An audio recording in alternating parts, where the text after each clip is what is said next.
Good morning class. उस दिन मैंने आपको छंद पढ़ाए थे कि छंद की परिभाषा यानी छंद का क्या अर्थ है और छंद के जो 6 अंग होते हैं वो मैंने आपको बताए थे। उसके बाद मैंने उन 6 अंगों में से सबसे पहले आपको ये बता दिया था कि वर्ण क्या होता है और वर्ण कितने प्रकार के होते हैं। तो मैंने बताया था आपको कि वर्ण 2 प्रकार के होते हैं। लघु, जिसे हम हर्ष अक्षर भी कहते हैं, और ये कौन कौन से होते हैं ये भी मैंने आपको बताया था कि अ, ई, उ और ईशय ऋषि, ये हमारे छोटे अक्षर कहलाते हैं और इसका चिन्ह होता है वन वाला। उसके बाद दूसरा होता है गुरु। गुरु को दीर्घ अक्षर भी कहते हैं, जैसे आ, ई, उ, ए, ऐ, ओ, औ। ये हमारे बड़े अक्षर होते हैं, यानी इन पे 2 मात्रा लगती हैं और 2 मात्रा के लिए हमें एस का चिन्ह लगाना पड़ता है। इसके बाद हम आते हैं मात्रा पर, यानी कि हमें मात्रा किस प्रकार लगानी चाहिए, यानी जो वर्ण का उच्चारण होता है उसमें जो समय लगता है उसको हम मात्रा कहते हैं। लघु की 1 मात्रा होती है और गुरु की 2 मात्राएं होती हैं।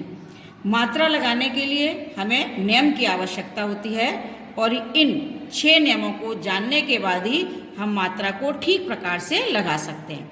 उसमें सबसे पहले नियम है हमारा अनुस्वार वर्ण गुरु माने जाते हैं, यानी अनुस्वार का मतलब है जिन अक्षरों के ऊपर अंक की बिंदी आती है, यानी अक्षर छोटा होता है उसके ऊपर अंक की बिंदी होती है तो वो हमारा गुरु अक्षर यानी बड़ा माना जाता है और उस पर 2 मात्राएं लगाते हैं। उसके बाद दूसरा नियम है विसर्ग से युक्त वर्ण गुरु माना जाता है, यानी जब हम कोई भी शब्द लिखते हैं उसके पीछे जो 2 बिंदी लगाते हैं, 2 बिंदी का मतलब होता है कि वो विसर्ग है और वो विसर्ग से युक्त जो हमारा वर्ण होता है उसको भी हम गुरु मानते हैं और 2 मात्रा लगाते हैं।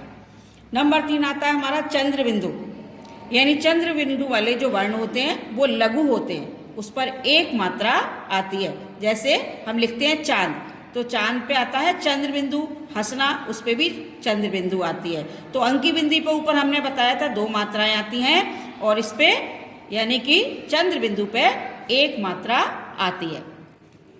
इसके बाद होता है हमारा संयुक्त अक्षर से पूर्ण वर्ण लघु होता है लेकिन फिर भी उसको हम दीर्घ मानते हैं, यानी संयुक्त अक्षर का मतलब होता है कि कोई भी आधा अक्षर और पूरा अक्षर मिलाकर संयुक्त अक्षर बनता है और उससे पहले यदि कोई वर्ण छोटा होता है लेकिन फिर भी उसको दीर्घ मानकर उसको 2 मात्रा लगाते हैं।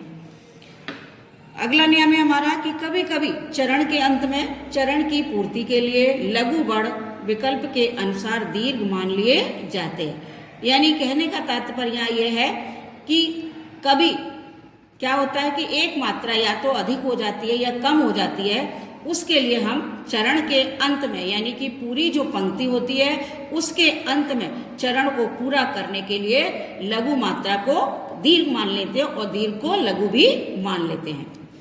अगला नियम है यानी आखिरी 6ठा नियम हमारा है हलंत वर्णों की गणना नहीं की जाती। गणना कहते हैं गिनती को, यानी जिस अक्षर पर हलंत लगता है उस हलंत की गिनती नहीं की जाती, किंतु उसके पहले यदि कोई वर्ण आता है तो उसको हम गुरु यानी बड़ा मान लेते हैं और छोटा होते हुए भी उस पर हम 2 मात्राएं लगा लेते हैं।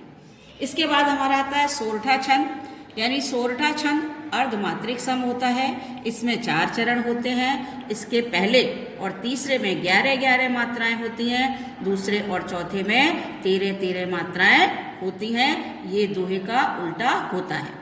इसको दोहे का उल्टा क्यों कहा जाता है? क्योंकि दोहे में भी 4 चरण होते हैं और वो भी अर्ध सम्मात्रिक होता है, लेकिन उसके पहले और तीसरे चरण में 13-13 मात्राएं होती हैं, दूसरे और चौथे में 11-11 मात्राएं होती हैं। इसलिए सोरठे को दोहे का उल्टा माना जाता है। जैसे उदाहरण, संभव मन की भूल सेवा करी करील की उनते चाहत फूल जिन डारन पत्ता नहीं, यानी इस उदाहरण पर मैंने सारी मात्राएं लगाई हैं और आप इसको गिनकर देखेंगे तो जहां हमने कॉमा लगाया है वहां 1 चरण हो जाता है, उसके आगे का दूसरा चरण।